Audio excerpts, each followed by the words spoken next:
Good morning, everyone. It's February 2nd, 2020. I'm Eric. How's everyone doing this morning? I hope all of you are well. Alright, so I'm here at the New England Journal of Medicine. Edition of 2019 NCOV infection from an asymptomatic contact in Germany. And we have a timeline here.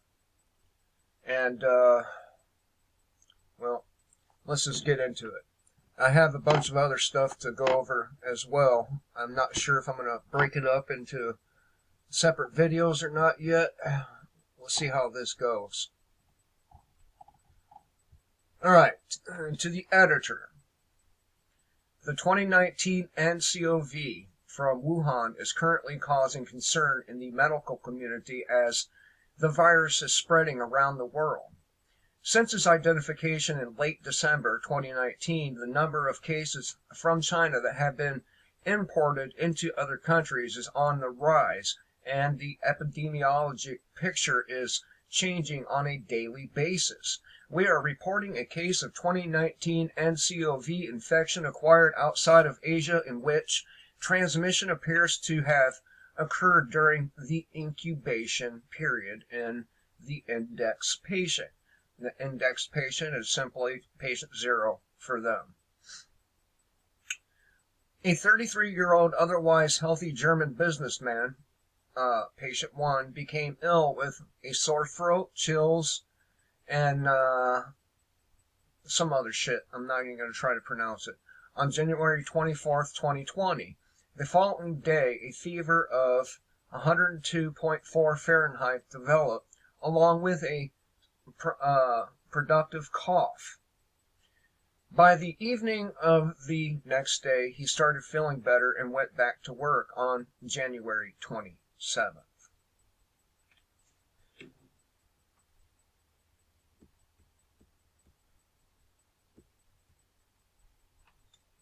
Before the onset of symptoms, he had attended meetings with a Chinese business partner at his company near Munich on January 20th and 21st.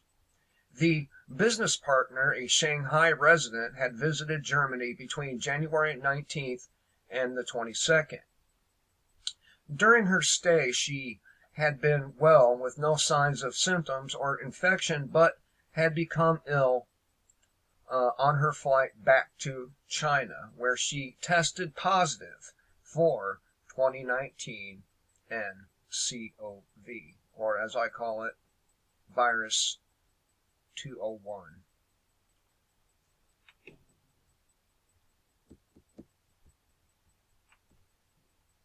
On January 27th, she informed the company about her illness. Contact tracing was started, and the above-mentioned colleague was sent to the Division of Infectious Diseases and Tropical Medicine in Munich for further assessment. At presentation, he was well. He reported no previous or chronic illness or illnesses, and had no history of foreign travel within 14 days before the onset of symptoms. Nasal swabs and one sputum sample were obtained and were found to be positive for the V201 on a quantitative reverse. Oh man, I'm going to use the acronym, a QRT-PCR. So, yeah, this is not at all what they were saying at first, is it? Now, a lot of people believe this is going to be the thing here that causes financial markets to collapse. Dave Hodges, of course, believes it is a conspiracy against Trump. Now, give me a fucking break. Huh? Conspiracy against Trump. The fact that asymptomatic persons are potential sources of V201 infection may warrant a reassessment of transmission dynamics of the current outbreak. In this context, the detection of V201 and a high sputum viral load is a convalescent patient arouse concern about prolonged shedding after recovery. That's right. They continue to shed the virus after recovery. Isn't that nice?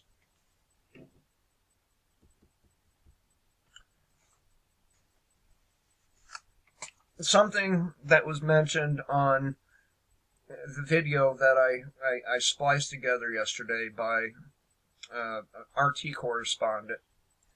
She asked, and that's Michelle Greenstein, she asked if it was possible for this to be race specific, and the doctor, in short, said yes, it is. Something to consider. Perhaps the Chinese fully intended for it not to ravage and kill their own citizens, but then again, it does solve one of their problems. But instead, it's supposed to be designed for Caucasians and African Americans. So there's that. And one thing we're going to hear a lot of is, due to circumstances beyond our control, and we will hear that phrase a lot coming up shortly. Due to circumstances beyond our control.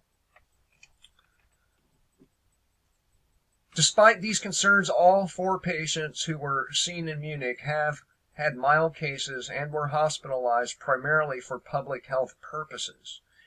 Since hospital capacities are limited, in particular given the current peak of the influenza season in the northern hemisphere, research is needed to determine whether such patients can be treated with appropriate guidance and oversight outside the hospital. I certainly wouldn't want to be in any of these hospitals. How about you? And these are all doctors here, a good list of them, just in case they say I'm spreading misinformation. All right. There's a graphic here. All right. So this is a timeline. Patient 1, or index patient, January 19th. Visit to Germany, no symptoms. Flight to China, got symptoms. During her time, I believe it was a female, attended business meetings.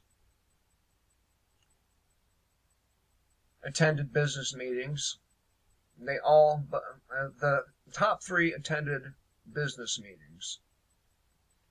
Patient 3 was infected or found to be affected on the 20th. If that's what... Oh, contact. Found to have contact with patient 1 on the 20th. Contact again on the 21st. Patient 4 had contact with this individual 21st, 22nd, 23rd, 24th. Started showing symptoms a few days later, on the 28th. So, these things, this is not going away anytime soon. It's not going away anytime soon, and I dare to say that once it gets warm, in a lot of places, this is going to blow up like you would not believe. Do I know this for sure? Of course not. Of course not. I'm not a epidemiologist or anything like that, but it seems to be the way things are headed.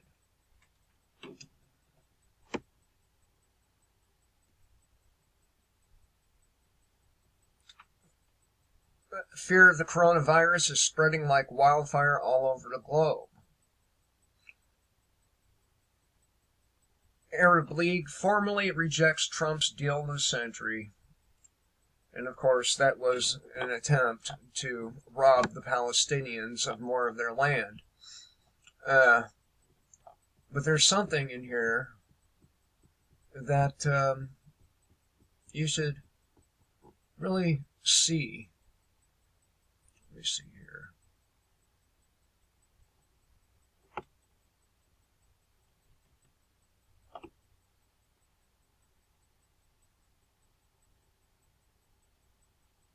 Okay. Philippines reports first death to coronavirus outside of China. 137,600 people are under observation in China, they say.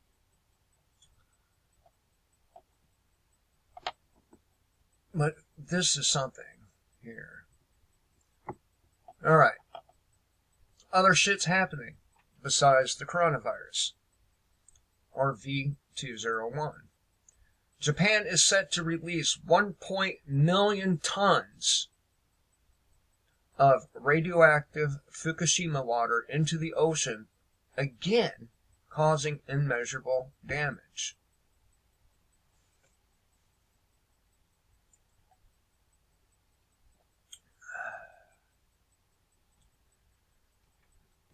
This is, of course, from Tyler Durden, as you can see on your screen.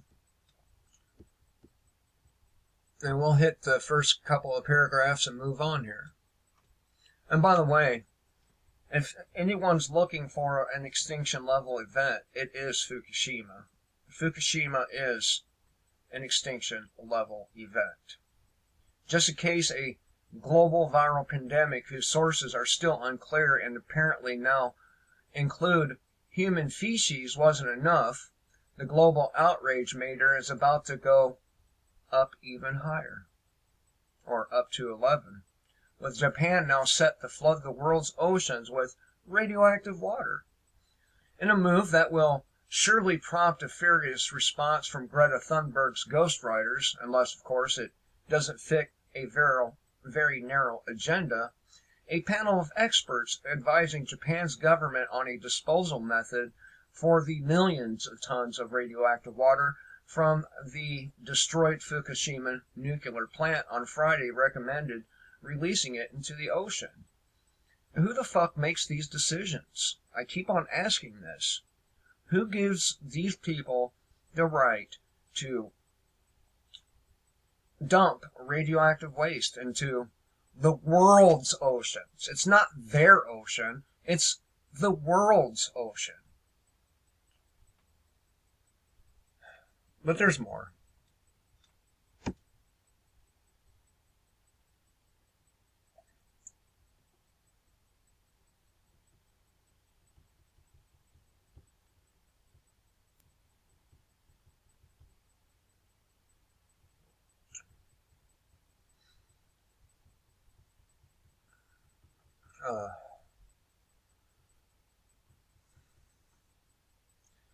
Mayor of a city with 6 million people next to Wuhan warns of significant increase in coronavirus cases this weekend, meaning there will be a significant increase from the weekend.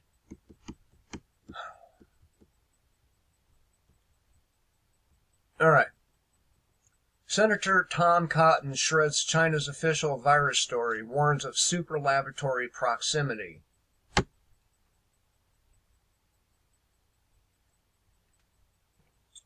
This comes from Jared Harris of westernjournal.com. And again, just the first paragraph or two. Damn. A United States senator is casting major doubt on the Chinese government's official story on the or the V201 outbreak, instead hinting that a biosafety laboratory working with the deadliest pathogens in the world could be the true source. You think?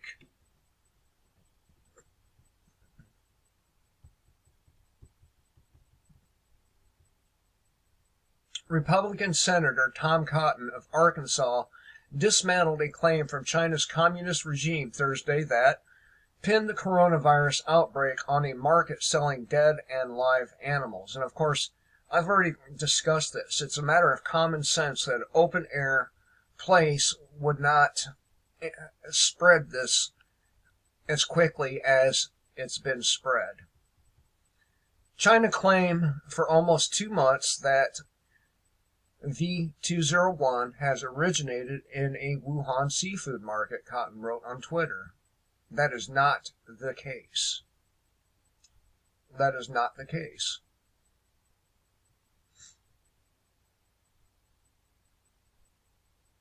So, as one epidemiologist said, the virus went into the seafood market before it came out of the seafood market. We still don't know where it originated. I would note that Wuhan also has China's only biosafety level 4 super laboratory that works with the world's most deadly pathogens, to include, yes, this virus. Yep. So any notion that this is going to go away anytime soon, it's just not going to happen. Not going to happen. And I would venture to say that as the weather gets warmer, it's probably gonna really blow up. So if you're not ready for the worst, please, for the love of God, get ready for the worst. I'm so relaxed and unworried about it because I am prepared. And I want you to be prepared too. I can't give you all my shit, but, I'm not trying to sell you 2-week food supplies at inflated prices. In fact, you could probably get 3 times the amount of food from Aldi's or Dollar General or Walmart as you would in one of those food supplies, as they only cover one person. If you're a family, you will go broke buying these 2-week food supplies. That's 2 weeks for a single individual.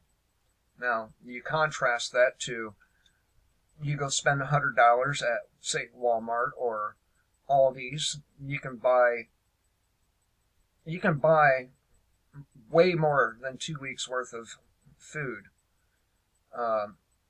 with $100 if you're spending it wisely. Corpses taken directly to crematorium. New accounts detail grisly operation at Wuhan's 5th hospital. Well, we don't need to get into this. We already know. We already know that they're in full-blown fucking panic mode, and only time will tell who's the right side. The people who say it's laboratory made and intentionally spread, or the people who say it's a naturally occurring virus. I'm putting my money with the lab. Anyway, thought I would share this stuff with you. There's a lot more, and so stay tuned. Till next time, kill the state, live free.